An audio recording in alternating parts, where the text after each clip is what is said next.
Hey everybody, Alex Kazora, SteelersDepot.com, back with a Pittsburgh Steelers preview and prediction of their Week 4 game this Sunday against the New York Jets at 1 o'clock Eastern Time at home at Acrisure Stadium. Both teams coming into this game at 1-2, desperately looking for their second win of the year. Let's talk about what to watch for in this game.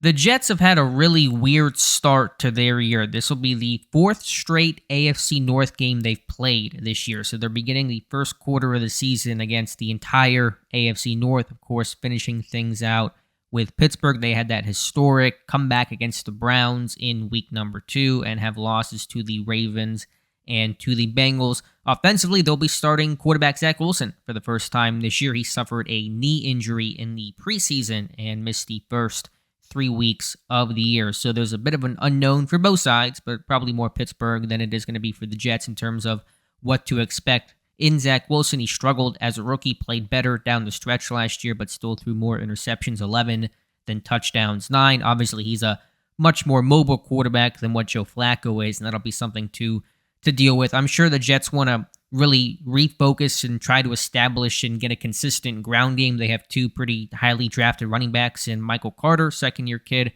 out of North Carolina, and Breece Hall, drafted early in this year's draft in 2022. And they've been playing from behind in their first 3 games. They want to be able to run the football. Their tackles are in a really bad spot. They've lost so many guys, and Becton and George Fant, I believe, a third tackle as well. So they're starting a rookie in Max Mitchell and Connor McDermott at left tackle. That should be a good matchup for Alex Highsmith, who has 4.5 quality sacks this year. But they're going to run the ball, the Jets are. They have one gap power. They have their zone scheme. Overall, they do perimeter runs with their receiver, Braxton Berrios. And so, got to be able to, thwart that run game overall, stunt that run game, and force Zach Wilson into some tough situations with some, underwhelming offensive tackles. In the pass game, have to watch out for rookie Garrett Wilson, their top target on the year. And they've been creative offensively. They do a lot of different, good things schematically. The talent might not be, quite there yet, but Wilson's certainly a good one. They're going to move him around quite a bit, playing outside, inside, some nuanced routes that are going to be tough to cover. And so that's going to be a concern and a threat overall, especially if you're going to have a guy like Arthur Millette playing more inside in the slot, with Cam Sutton more likely being on the outside the majority, if not the entire game, with Akella Witherspoon not playing. So they got some good weapons overall. They use the backs well. Both Hall and Carter each have 13 receptions. It's not just, dump-offs and check-downs either. There's some design passes for them, some angle routes, some slants where they're going to flex those guys out. Hall especially is the better receiver of the 2. So I think it's a well-schemed offense. Watch out for 1st and 10 play action against the Bengals. All the Jets did, 1st and 10, especially first play of drives, was a lot of play action, looking for deep shots. Wasn't the most effective thing, but they're going to try, I think. So, especially if they get that run game going a little bit, watch out for 1st and 10 play action from the Jets offense.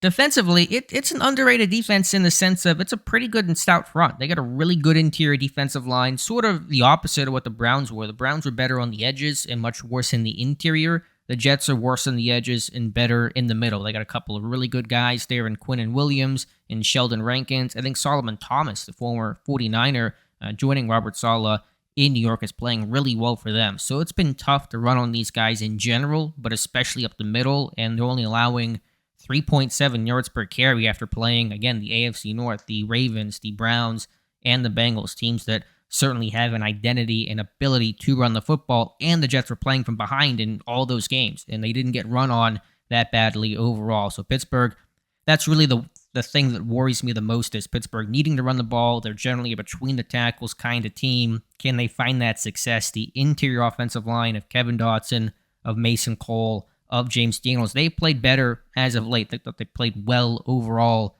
against the Browns. They're going to have to play their best football of the season this Sunday. At linebacker, a bit weaker on the edges overall. They do have an all-situations guy in C.J. Mosley, who has not missed a single snap this year. Of course, he's a former Raven, so knows Pittsburgh pretty well. In the secondary, they got some small guys that are good hitters, whether you're talking DJ Reed, one of their corners, whether you're talking Ashton Davis, who's not an incredibly small guy overall, but I liked him a lot coming out of Cal. Got a couple other guys that are talked about as well, but of course, Sauce Gardner, their top pick this year. I thought he's played, decently overall. The numbers may not show, but I think he's been competitive, and certainly, he was drafted, as a high pedigree guy for a reason. Pittsburgh had some interest in him. Of course, they were going to have no chance at drafting him, but the type of guy that Mike Tomlin certainly likes with the confidence in which he plays.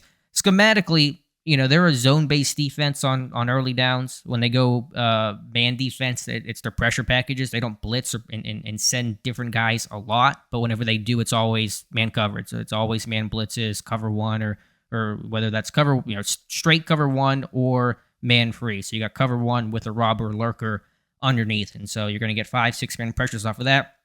When they're in their zone coverage, it's a 4-man rush, and they do a lot of twists and games and stunts with those talented overall defensive tackles. So again, thought is early downs and generally speaking, zone defense, rush 4, drop 7. When they go pressure, they're going to go man coverage. You better know where your hot reads are at, because when the Jets send numbers, they'll send 6-7 guys. They'll man up and make you make a quick decision. One last quick note, have to note, anytime there's a fake done recently, the Jets against the Bengals ran a fake punt on 4th and 2 from about midfield early in the first quarter. So it was an early fake punt, and it worked. 17-yard completion from the punter, Braden Mann, to the right gunner, wide receiver Jeff Smith, for 17 yards. And so it was a little out route they ran. I doubt they do it again because it is so recent on tape, but you're 1-2, you're on the road, you're the underdog, you may go for it. So watch out for that fake punt.